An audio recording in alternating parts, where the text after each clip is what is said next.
How's it going, everybody?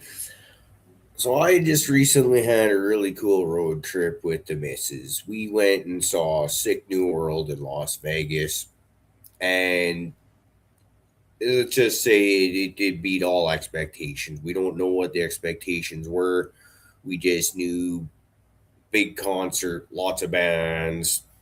We've been to festivals before, nothing quite like this. Let's go check it out. It's like high school, the end of high school years, the mid to late 90s, early 2000s. It's like the soundtrack to those years of our lives. When I first heard about this festival being announced in 2023, I believe it was like, that's of all the festivals I keep hearing about, like, because you see here all these 4 day festivals, a lot of them over in Europe, but the States are starting to get a bunch of really good ones now, and they all sound like a lot of fun. But for something about the Sick New World lineup, we got bands like Slipknot, System of a Down, Korn, Deftones, and all the other bands from those era thrown in there as well. It's like that. That's the one I want to see when they announce this year's lineup. Okay, who were Snot and Coal Chamber playing? That really got my attention. Those are probably my two favorite bands from that era. So it was like, oh, we really got to make this one happen. And we had, and then just as things do, things come up, and it's like, oh, I guess we're gonna have to miss out on this. And then about 3, 4 weeks out, I kind of got the, like, we probably shouldn't be doing this, but I think we can make this happen. Like, let's make this happen. I think it'll be well worth it. So the missus and I decided to cram ourselves into the car on a Thursday night before the Sick New World show on the Saturday and drive down to Las Vegas, over 1,400 miles. And we're doing this on a budget. So we're sleeping in the car, kind of thing, going car camping as we get there. And one thing we have found is that it's about a 23-hour drive from home to Las Vegas, where they're doing the Sick New World Festival. And there's a lot of open space, a lot of beautiful scenery, but I had no idea just how vast and open the United States can be. I live in British Columbia. We got mountains everywhere you look. There's not a whole lot of flat terrain. And just how much flat they actually have on the way there, both in Idaho, particularly, and Nevada, was just like mind blowing. Anyways, we get to Las Vegas about 7 o'clock in the morning, and I start doing the where do we park? Let's find a parking spot kind of thing. And we managed to actually get a parking spot right in the Circus parking lot. They do have a parking garage over there somewhere, but all the side streets are closed that we're trying to take to get over there because they're about to have this great big music festival that's literally right across the street from Circus. Like, we walk across the street, there's one store, and then the entrance gates to get into the fairgrounds where they're having Sick New World. So we lucked out on a really good parking spot, get to where we need to be, and we don't have much time for sightseeing. Neither of us have ever been to Vegas, and we're planning on staying for less than a night. We're getting into town, as I said, about 7 a.m., and we're leaving. We're heading back to home as soon as this festival's done, because I'm supposed to be at work in British Columbia at 6:30 Monday morning. And the timeline says we can do it, but we don't got a lot of extra time for messing around. We don't like what's down for the challenge. Let's do it. So we get there, and they open the gates. They let people in, and you can go do your looking around and whatnot. And I'm like, wow, this place is huge. Like, you knew it would be. They've got 4 stages going on. And I've never been to anything quite like this. Every music festival I've been to before is just one stage. They do the set change in between. And like 4 stages, how's this going to happen? You get in there and you're like, okay, you can see the pink stage. So that's the spiral stage, kind of almost straight ahead. Okay, that's cool. And I've seen the map layout before, so I know that kind of over here somewhere, that's where the Diablo stage or the red stage would be. Somewhere over this way, the purple and green stage or the main stages will be. Kind of, you got concessions and all that stuff all over the place. So, okay, this is cool. I'm vibing. This is going to be great. Start wandering down, and like, it's let's actually get in here and look around. We got about an hour before the actual band start going on, and it's hot. Like I'm sure for anybody that's from the area, they don't consider it very hot. But like from being up in Canada, where it's like still cold, like we're a few degrees above freezing at that point in time. Still, and you go down there to 27 degrees Canadian speak Celsius. I'm sorry, I'm not translating. It's quite to Fahrenheit. Don't messing that up. We're cooking, right? But let's curious. Let's go look around, and we're standing in line at the merch booth, and we can hear Speed of Light way over on, I believe it's Purple Stage, one of the main stages over there, start playing. Okay, this is cool. We can hear that. Not bad. And then not long after that, Change Saint, which would be the first band for us to check out. They start playing on the Spiral Stage. We can hear them really good, see them a little bit from where we're standing in the merch line.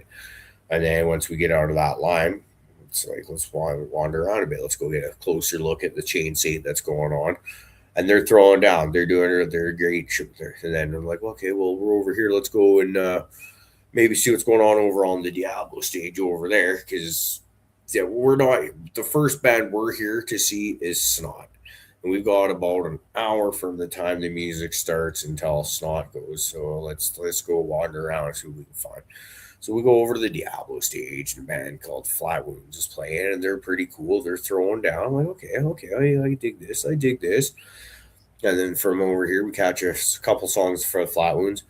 And let's go check out the main stages. We haven't seen anything playing over there. So Violent Veer is playing on the green stage. Check them out. And honestly, not really my thing, but that's fair. This is why we have so many stages playing. I like at all times, there's at least 3 bands playing. So if you're not really into one, go check out another. So we check out a song or so from Violent Veer. Okay, let's go back to the boards of the pink stage, the Spiral stage, and see what's going on there.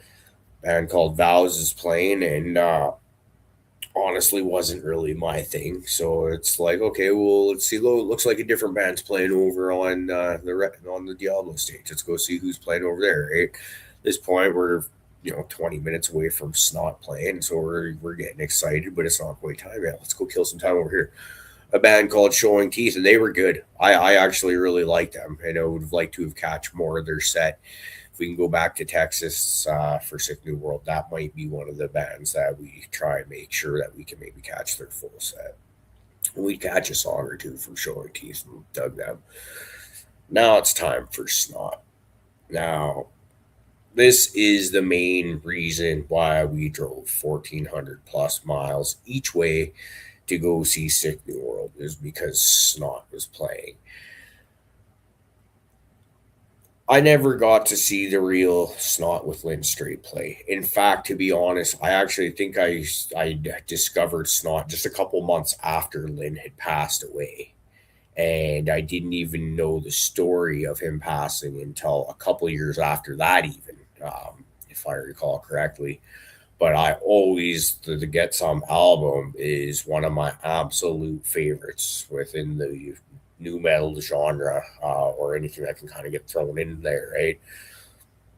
Love it. But with Lynn gone, there's a chance to see any of these songs live. It ain't happening, right? They've tried to put Snot together or do something with it a few times. It's never really worked out. And then about a year and a half, maybe 2 years ago, probably not even 2, you start hearing that Mikey Doling had maybe found a guy, but it's like not just a guy. They found the guy, and they've started doing shows. And so when Snot was announced on the Sick New World lineup, that was kind of like the deal sealer for me. Like, oh my God, I got to go see that. Coal Chamber also was huge for me, but like Snot was the one. I've seen Korn before. I've seen System of a Down before. They're great. I want to go see Snot. We're going to drive 1,400 plus miles so that we can see their half-hour set. And honestly, it was so fucking worth it. As they're taking the stage, I'm getting amped up. I got my old lady here. I don't I don't know if I should be running into the crowd and going batshit crazy, or I should be standing back and kind of hanging out with my old lady, so I'm not abandoning her by herself in this music festival where there's something like 65, 70,000 people there in attendance. I've heard rumors of each of those kind of numbers going on. And so I kind of, like, I was like, chilling. And then they come out. First thing they do is do a massive shout out to Lynn Street. And I'm like, yeah, this is going to get good. And they play, what are they going to play? Of course, they're going to play the song Snot. Hell yeah, they do. And they start throwing down. And I'm sitting there having like a almost like heart palpitations, like OMG, this is happening moment, just like holy. And they after they play Snot, they go into Joyride, and I can't. The only reason I know that is not Lynn straight up on that stage right now is because I know the story, because I'm a huge fan of this band, and like I said, I've spent like almost 30 years loving this band, and but knowing that I'll probably never get to see them live because that's typically the case. And now it's happening in front of me. It sounds just like Lynn Street, and these guys are throwing down, and I'm just like, fucking wow. Before I know it, I realize that I don't think that's actually sweat running down the side of my face in this heat. I think that's actually like tears of joy that I've got going on because these guys are throwing down, and they so far exceeded expectation. It was amazing. They didn't just sound good. Their stage presence, the show, everything about it was just everything I could have possibly hoped for and more. You ever go see a band that you just had like, oh, you wanted it so bad to see it, and you see them, and like, maybe their stage show was lame, or maybe the sound was off, and it didn't hit home quite as you were hoping. That is not the case with Snot. Snot was fucking amazing. Hands down, my favorite performance of Sick New World. At the end of the performance, Mikey Dolan comes out and he tells us that Snot is working on a new album and that shit is coming out, and I can't wait for it. That's probably my most anticipated album, probably the last 10 years, maybe more. I'm beyond amped up for this one. Yeah, Snot. There's a good chance we're going to be driving to Sick New World, Texas, to see Snot and Slayer at that one, but Cold Chamber as well, and all. It's a lot of the same lineup. Beyond stoked for it. Sorry about that. So after Snot works everything up into a frenzy, I'm like, what's next? I was like, well, Orgy's playing next. I wouldn't mind checking out some of them. And so we're sitting there waiting for Orgy to come on. And what the way these bands do changes so fast. It's 5 minutes in between sets. And there's the two smaller stages are on like a carousel or turntable where they got their drum riser and their speakers and their amps that they're playing through. And when they're done, the thing turns, does a 180. The next band's drum riser is there with their amps and shit like that all lined up. And they jam out. So I got to see that happen, and that was pretty cool. Orgy comes out, and I'm like, okay, well, they're not bad. I'm digging it, but there's so much going on that I'm like, I can sit here and watch all of Orgy, and the last song they're gonna play is probably the Blue Monday song that everybody knows, their cover that they did years ago, back in the like the 90s, man, so far ago when you think about it. Or like POD's playing way over there. Like, let's go check out POD. I don't mind them. I think I probably prefer them over Orgy, if anything. So we go over to POD. As we're walking up, you can hear them playing. Here comes a boom. Here comes, and I'm just like, yeah, that sounds good, I'm getting excited walking up to it. And just, they got the two main stages sitting side by side with a video screen in the middle between them, two big video screens on that. And it's like, you know what? We got a long day ahead of us. Let's just chill. They have like some fake turf, rubber grass stuff that's sitting there, kind of, so people can chill out and sit in it. And I'm like, yeah, let's go chill out. So we're chilling out in the grass, just sitting around, relaxing because it's early in the day. We got a long day ahead of us, and we're jamming out, listening to POD. And they were one of the surprisingly best bands out there. Like they were, I didn't know what to expect from them. Like I said, I know about half a dozen of their songs, and those songs are all bangers in my opinion. And I think they played every one of them, so I was stoked about that. But they sounded really good. They were awesome. I really truly did enjoy them. And after they were done, it was Acid Bath is up next. I'm like, okay, yo, I am stoked to see some Acid Bath. And they come out and they start rocking that sludgy free stoner doom metal, whatever. It's awesome. And we we're jamming, and we're like, well, what else is going on around here? After we catch their first couple songs, and we're like, well, Alien Ant Farm, they're playing over on the Spiral stage right now. So it's like, well, you know what?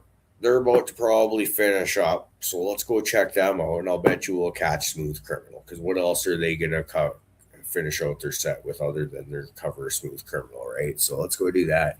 And sure enough, we get there in time to see them do it. And they were good. I would be really interested in actually catching more than one song of theirs the next time, because just to see how good they really were. Or is it just the one song I knew? Because I thought they were actually pretty good, worth more attention the next time we see them.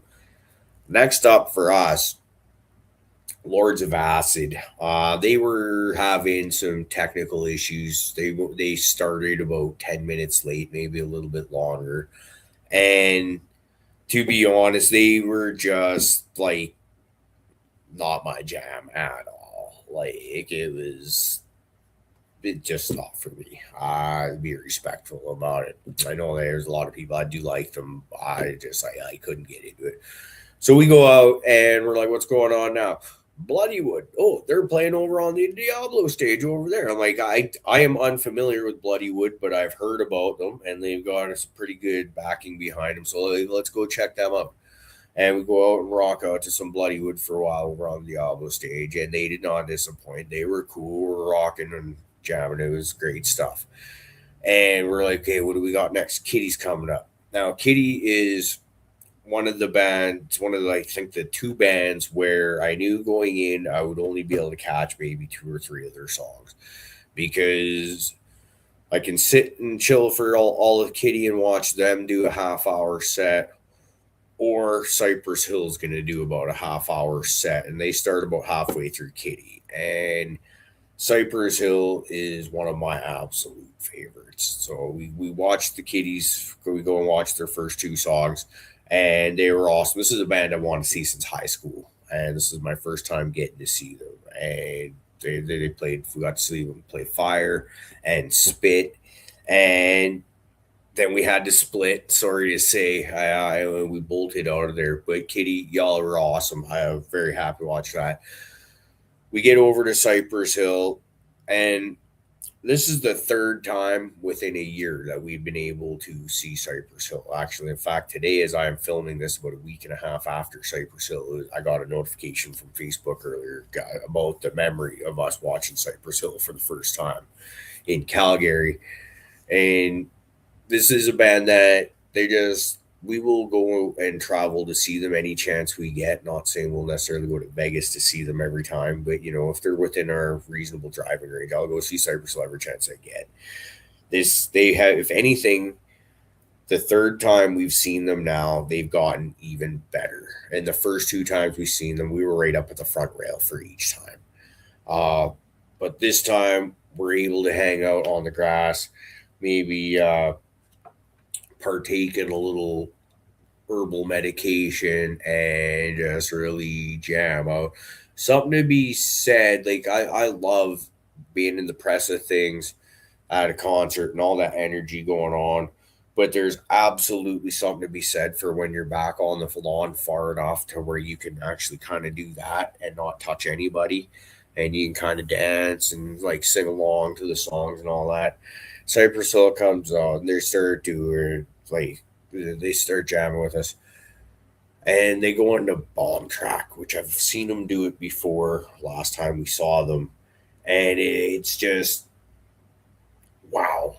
The first time it was unexpected. The second time I didn't really expect them to because I figured they're having a short set, so they're just going to hit us all with all their own stuff. And watching Be Real go through that, and man, they do it well. It's not a bad cover. They in fact absolutely kill it. Um, there's a reason why Cypress Hill is the only rap group on a heavy metal festival bill that it's all metal bands except for Cypress Hill, and they stand up as well with against any of these guys. They, in fact, in my opinion, they were better than probably 90% of the other bands on the bill. They killed. Like I said, if this is the third time we've seen them, if anything, they got better. So they go into Rock Superstar. You know it, you love it. And I was wondering if they were going to do it because they did this the first time we saw them. The last verse, all of a sudden, they get rid of the and all of a sudden, oh my God, is that Slayer Raining Blood playing down there, the breakdown section? Hell yes, it is. Man, watching Be Real rapping over Slayer is, to me, this is why we go to concerts. You're not going to see this or hear this sitting at home listening to the CD or listening to the album on Spotify. You'll find videos of it online, but to actually be there for it, you're like, oh my God. Like I said, Cypress Hill, the only rap group at a heavy metal festival, and they stand up with everybody on there. They just absolutely killed it. And then they finished the set by doing Jump Around by House of Pain. Like, how badass is that? They come out and they do 6, 7 songs, and 2 of them aren't even theirs, just like absolute classics. Cypress Hill. Coincidence that I'm wearing their shirt right now, I assure you.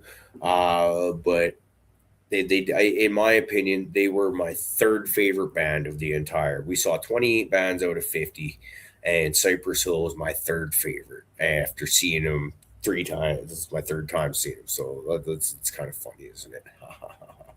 Creepy. So after Cypress, AFI's up next, and I'm not really into them, but we kind of hit a bit of a lull here where we got about 45 minutes, maybe not quite an hour, of nothing that I feel that I have to see.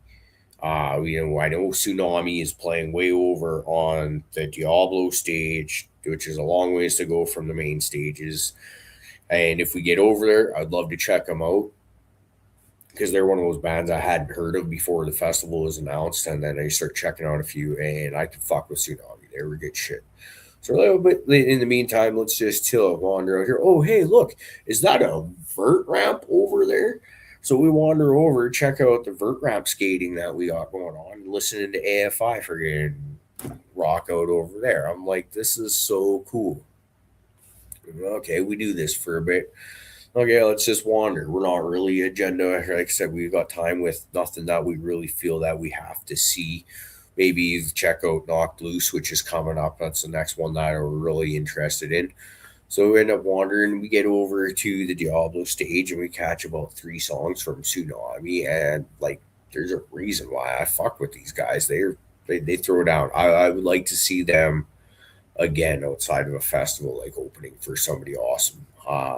They're cool. If you don't know Tsunami, I'd say check them out. They're cool as shit.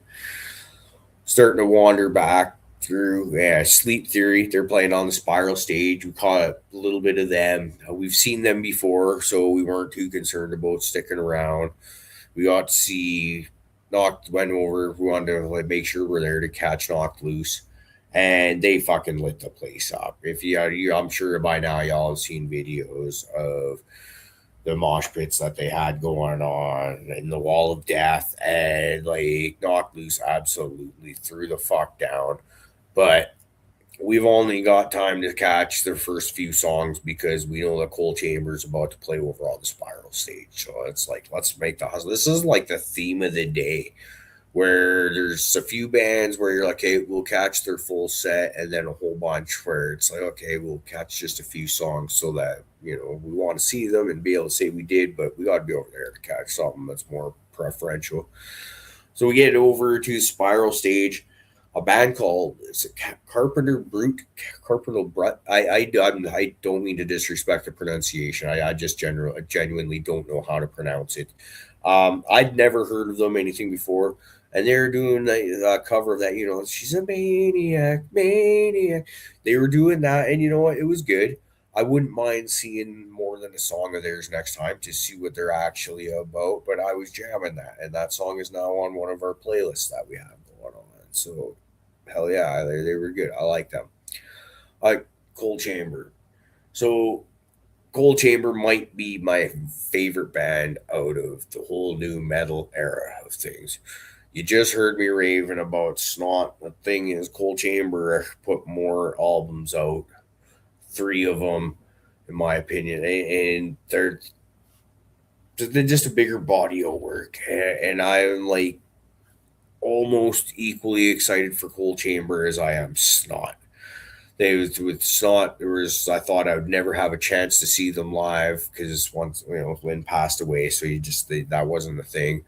Whereas Coal Chamber, they've broken up a few times and stopped touring, and then they'll be on again. And so it's like there's always a chance that maybe I'll get to see them, and that moment is now. We get in there and start talking with a few people that are in our area here. Like just as strangers as you do at festival. We're all in agreement that they're coming out with Loco. What else would they open up the set with? Not fucking Loco. They come out and they start jamming the roof, the roof, the roof is on fire, and it was amazing. They come out and they killed it. Sway is the song, and it's like if 16-year-old Brad could have oh man, he's just been smiling at him out there witnessing this right now. And they put on one hell of a show, and all they're like not one weak song at all on their set list either. It's all like pretty much stuff off their first album, but they also throw Fiend and Rowboat off of their third album, and those are probably my two favorite songs off that album. They're going through we get to hear Oddity, and they close it out with Loco at the end, and I'm just like, yeah, the energy was there. Shout out to their drummer, Mikey Cox. He's cancer free, as they announced on stage, and maybe we'll get new Coal Chamber coming out at some point in time in the nearest future. I know Dez and Devil Driver just put out a new, or are about to put out a new album and tour that, but new Coal Chamber to me would be, I prefer Coal Chamber personally. Seeing them here in this situation was like amazing. The song Coal Chamber is so sing alongable, and the song Fiend is one of the few songs. Well, no, there's a lot of songs that I know that I can do like word for word and just I'm rocking out, just singing it. And I'm getting fist bumps from some dude from California beside me because we're just having like this killer time rocking a Coal Chamber, and I wouldn't trade that for anything. Like Coal Chamber, definitely my second favorite band of the night. Absolutely love. Now, once they get done, we got to head over to the main stages again because Marilyn Manson is playing on Purple Stage. We get over there, and he's rocking. He's playing. He's got Angel with the Scab Wings is playing when we get there. I think he's already played a song or two, so we weren't able to catch his full set. But Marilyn Manson is another one of these guys where there's no weak parts in his set list, at least from the parts that we heard. It was all, it's the shit that we grew up listening to. Yeah, so good. This is my girlfriend's first time ever seeing him, and so she's jamming out too, and it's great. What is he going to close out with? Of course, Beautiful People. What else would he? Now, this is where we start getting into the bit of like stuff like Evanescence is coming up, and I really would love to check out Evanescence. I feel like I know what their first song might be, but also feel like the songs of theirs that I love and are most likely to hear are probably going to be like their last three or four songs. But we've got Clutch and Ministry that are going to play over here on the Spiral stage, and Clutch and Ministry win over Evanescence to me. So it's another, we get to catch the first three songs from Evanescence, and they open up with Afterlife, which I honestly, I thought they would have opened up with What You Want. Um, I it just kind of, it makes it just in my head the way that the song beat goes. That would have been like a good one. I was wrong. They played that song second, and that's probably is my favorite Evanescence song. So it's like, yes, you're hearing it. You get to hear at least one of your favorite Evanescence songs before you got to bolt over there and see someone else jamming it, absolutely loving it.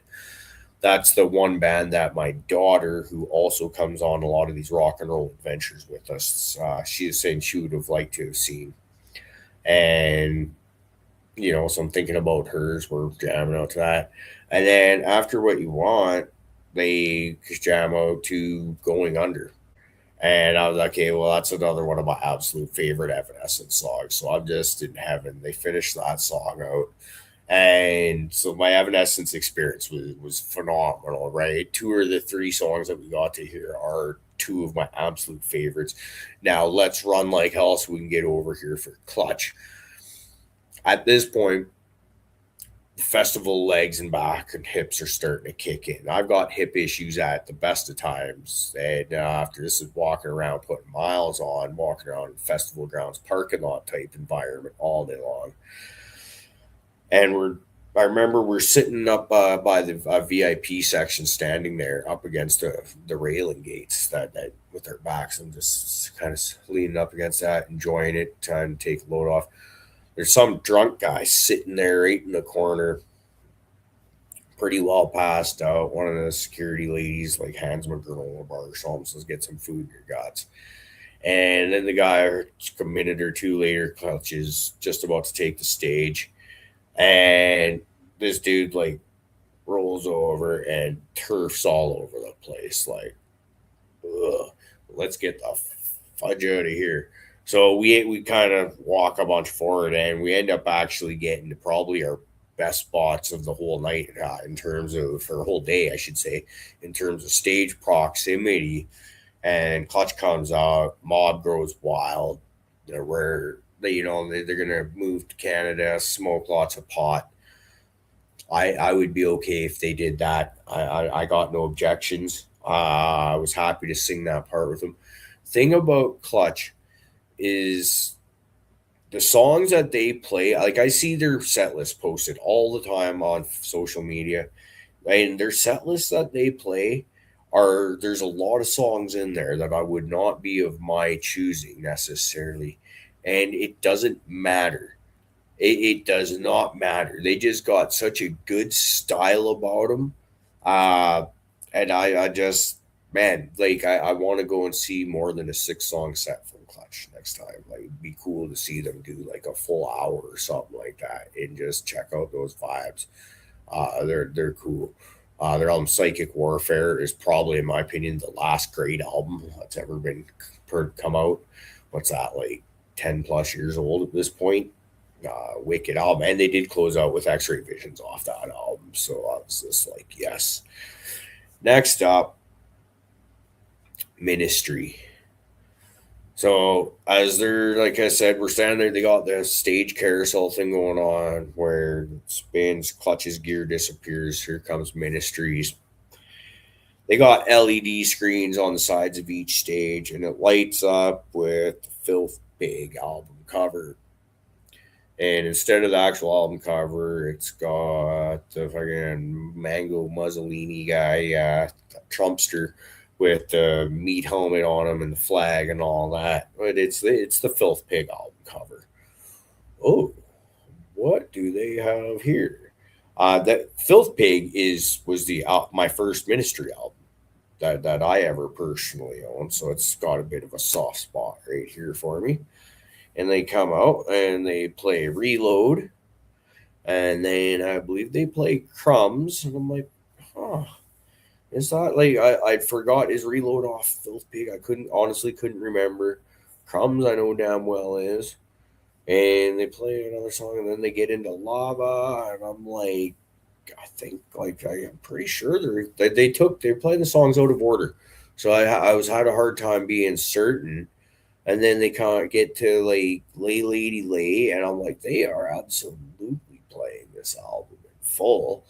And after Lay Lady Lay, they got booted off the stage. Apparently, they did have one more song they were gonna play, but according to Al Jorgensen, it was because of other bands taking too much time and their time getting cut short. To be honest, I thought actually Clutch got off a few minutes early and Ministry took the stage a couple minutes late, was what I honestly thought had happened. Um, but there's that. So, but Ministry was awesome. They were another kind of like POD where well, no, because I had pretty good hopes for Ministry. Like I was really excited to see them. Where POD before we got there was like a band where I was like, well, I'll check them out if I got time, but maybe I'll be listening to Orgy or something else. And it ended up I actually made time for them. Whereas Ministry, I was stoked for them. I was really excited to see what they were gonna do, and I got to see them again. They were really cool.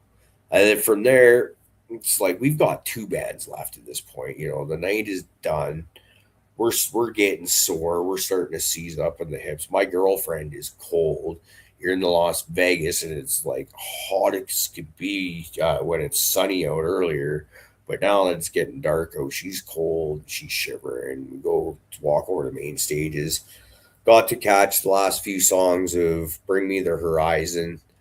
Um, Honestly, not my thing. I know this is a band that has a huge following, and that's cool. I got nothing against them. It's just not for me. I wish them all the success in the world. I can't.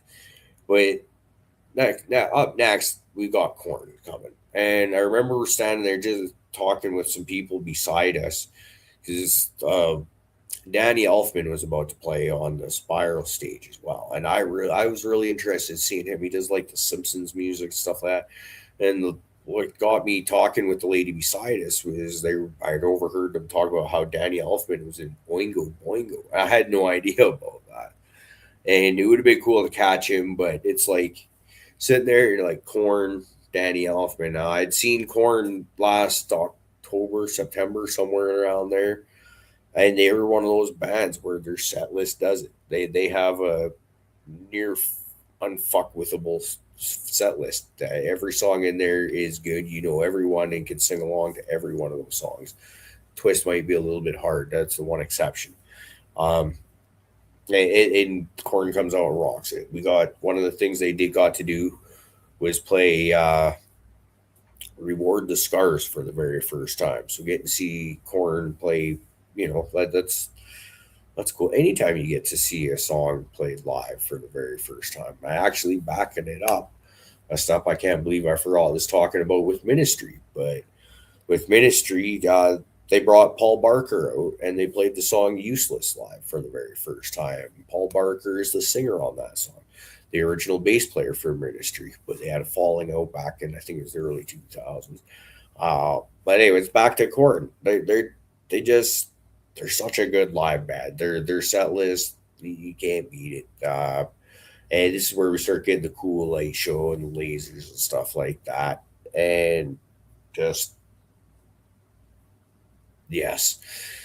At this point, it's like it's been a long day, and you're happy, and this is getting to be like System of a Down takes the stage at 10:25, I believe, And most concerts I got like old man syndrome going on at this point. Like I said, my hips and my lower back are damn near fully seizing up on me, and it's raining. The old lady's cold and shivering completely nonstop at this point, which is legitimately that is the first stage of hypothermia. Do I honestly think she's about to freeze to death? No, but she's not happy. She's stiff and sore from standing and walking all day, and she's got the cold aspect to it too. System of a Down comes out and absolutely starts to rock. We're like we've seen them before, and they are such a good live band. Then it starts to rain, and their System of a Down's playing, and they get the lasers like lights out, and the visuals that you get with the lights mixing in with that was just it was unreal. It just made it so much better. And when they go to play the song "Lost in Hollywood," I we're I figured from where we are because we got about a 20 hour drive to get to where I need to be to work for 6:30 the Monday morning. It's about 11:30 on a Saturday night. I'm like, you know what? We should be able to hear them all the way to where we're parking. Walk out and just finish listening from the car, kind of thing. And then as soon as they're done, we'll, you know, fire up and get out of here. I misjudged that. Um, sorry, that festival grounds is so huge that you they've got corners. There's buildings and stuff in the way that you're going around, and we only got a couple hundred yards before the sound faded out, and so we actually ended up missing their last. I think it was 4 songs of their set, maybe 5, which is really too bad. But we'd seen them before. We had a long ride to go home, and we weren't the only ones leaving. There was hundreds of people that were kind of slowly filing out at that point. Because another thought I have is like the anxiety of traffic. Like, OMG, with all this traffic in the way, what are we gonna do? Um, and so, but I just like let's get the heck out of here. Turns out getting out was about the easiest thing in the world because we were the only people that were parked. Like, it's the parking lot, a right turn, get out of here, gone, and yeah. We end up sleeping in the car about 45 minutes out of town. Just we thought there's a nice pullover that we had that we were going to get to. That was about an hour and 20 minutes out of town. I was like, yeah, we'll get that far. Sleep for a good few hours, wake up, and just drive like hell to get home. And we didn't even make it that far at first. It was okay. I'm tired. We need to sleep now. So about 45 minutes out of Las Vegas, we just kind of pull over into the ditch because everything's so flat out there. I was kind of over on the shoulder to begin with, and the yeah, I just worried about like what on those highways they're so straight, and you all of a sudden you'd be coming up on somebody fast if we were just pulled over, lights off, and stuff like that. So I was like, no, I don't want to just be on the shoulder. I just like let's get right off into the ditch. It was all good, and slept for 2-3 hours or whatever on the side. Get up, start driving again, and we're about a half hour out of. We're just like northern Nevada, about half hour to a place called Jackpot, which is like right on the border with Idaho. I start feeling a little bit of a vibration in our steering wheel, like very faint at first. It could even be road vibrations just from the different textures of the asphalt and whatnot going on. The rough coming up and on. And I was like, is that even happening? Hmm. Then it starts getting a little bit more, and I'm like, yeah, no, I think that is a vibration. And after a bit, you start hearing a knocking. And I'm like, oh my God, we're like in Nevada, a long ass ways from home, and we're about to blow the engine of this car. I guess we're pulling it over at this gas station, and we're gonna check stuff out. So we pull into the gas station, Jackpot, and the engine sounds fine. There's no knocking, ticking, or nothing. I'm like, oh, well, that's very weird. What do we check? Let's start checking other stuff. Let's check the tires. Start at the rear driver's tire. We're on the passenger side. We get to the front driver's side, and oh, we've had two lug nuts fall off. Well, that's fucking strange, right? I guess we'll just take one off of each of the back tires and put them on so the front has good lugs. We'll be on our way. I get in and look a little bit closer. Oh no, two of those lugs are snapped straight off. I'm like, oh, wow. Oh boy.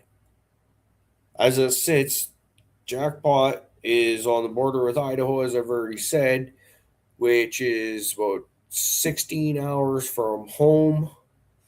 I think it was about 13 hours from the town I was supposed to be in to be working the following day. And Vegas is about 6.5 hours behind us. What do we do now? Well, I kind of look and it's like, well, those studs are they're diagonally across from each other. As long as they're not cracked, they should hold. There's no tire shops or anything like that right on the side of the road where we're at. It's like, and life is coming at you fast. I don't know what to do. I'm going in a panic mode right here, like anxiety rising fast, and all I can think of is just get home now, get home now. Yes, Galaxy, it was a great show, dude. Thanks for coming and hanging out, man. Um, so we roll it. We get on the as soon as you cross over for like Nevada, the speed limit is 70 miles per hour. So for my Canadian friends, that's about 112 kilometers an hour, which is about average highway speed. Right, most of our highways are 100 kilometers an hour, and we do 110 ish typically. Right. Um, as soon as you cross into Idaho, the speed limit is 80 miles an hour, which I believe is 128 kilometers an hour. Well, it's considerably faster. That tire was barely hanging on. So think of how that could have been if that gas station was any farther up the road than that was. And like I said, we were making time trying to get back to Canada so I could go to work. So you think that I was actually doing just the speed limit? Probably not, right? So it almost has like one of those like somebody's looking out for us kind of feelings to it. From there, if you can do the speed limit, Google Maps says, because I'm not even thinking about work tomorrow now, right? All I can think of is you just got to get to Canada, because you are a long way from home. You're a long way from your country, and no, ain't nobody coming to help you. You're in trouble if anything goes on. So let's just take as long as it takes to get there. Just get there. And that's all I can tell myself, right? Just thinking, get home, get home, get home, get your ass home, get your ass home, get your ass home. Take as long as you need to get there. But just please get your ass home. That 11-hour trip to the border ended up taking us 18 hours. But we got there, thankfully. And then from there, it was another 6 hours home. And I got a message from my better half earlier today that we did actually just get the studs, all four studs replaced on that side. That car is good to go now, thankfully. Mission complete. It's weird how we went from one of the absolute best experiences of my life at Sick New World. It was absolutely amazing. Like I said, it was. I don't fully know what I was expecting, but it absolutely topped everything. It was just so cool. The fact that you're just like running, really, it starts off slow, and you're like, well, you can check out 5 bands in an hour because you don't necessarily care about any of them. But then you start getting into the bands that you do like, and it's just bam, bam, bam, bam. Like all the wicked awesomeness is coming at you fast, and you're just like, let's go. Um, I'm hooked. I'm fully hooked. I've been a concert junkie now for a few years. Festivals is a whole nother animal, and your boy is down for all of them now. Sick New World, Texas. We're doing our best to make that one happen. That one's next up. It's most of the same lineup. You can swap out Slayer for Bring Me the Horizon, which is going to be awesome. Slayer's going to be playing Rain and Blood for the 40th anniversary of it. I can't wait to see that. Unfortunately, Cypress Hill won't be playing in Texas, but we'll get to see the Prodigies. Anyone remember them? But yeah, that'll be cool.